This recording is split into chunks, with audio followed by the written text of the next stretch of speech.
मेळघाटातून जाणाऱ्या घाट वळणाच्या रस्त्यावर कधी एसटी महामंडळाची बस तर कधी खासगी बस पलटी झाल्याची मालिका गेल्या काही काळापासून सुरूच आहे। याच अपघाताच्या मालिकेमध्ये भर टाकणारी एक घटना मंगळवारी सायंकाळी परतवाडा ते धारणी रस्त्यावरील मांगिया घाटामध्ये घडली असून सदरच्या घटनेमध्ये 7 प्रवासी गंभीररित्या जखमी झाले असून एकूण 33 प्रवासी जखमी झाल्याची प्राथमिक माहिती समोर आली आहे। प्राप्त माहितीनुसार नागपूर ते बराणपूर व्हाया परतवाडा धारणी जाणारी खासगी बस क्रमांक MP 48 ZD 5983 चा मांगिया गावानजीक घाटामध्ये भीषण अपघात घडला, ज्यामध्ये एकूण 33 प्रवासी जखमी झाले असून त्यामधून 7 प्रवासी गंभीर जखमी झाल्याची माहिती प्राप्त झाली आहे। सर्व जखमी झालेल्या प्रवाशांना प्राथमिक आरोग्य केंद्र हरिसाल येथे दाखल करण्यात आले होते, ज्यामधून 7 गंभीररित्या जखमी झालेल्या प्रवाशांना धारणी उपजिल्हा रुग्णालयात रुग्णवाहिकेद्वारे हलविण्यात आले आहे।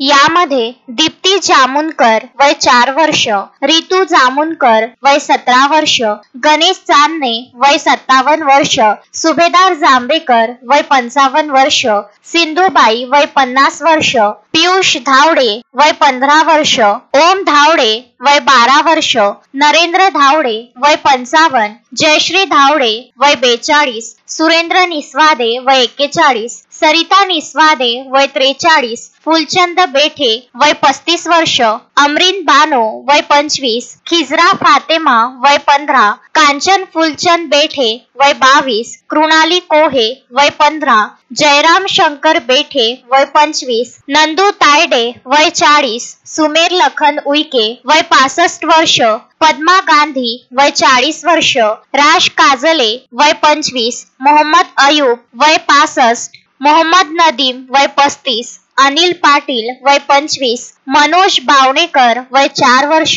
पायल बावणेकर वय 5 वर्ष, मंगराय खानू जांभेकर वय 40, खानू जांभेकर वय 50, राहुल वरुडे वय 45, मामा नरेश कासदेकर वय 25, तिलक नरेश कासदेकर वय 12, तेश कासदेकर वय 5 वर्ष, शर्मिला जावरकर वय 17 वर्ष अशी एकूण गंभीर झालेल्या प्रवाशांची नावे आहेत। तस्मीन शेख सुलेमान मेमन, शकील अहमद सह जुगल किशोर जयस्वाल, विदर्भ न्यूज, धारणी।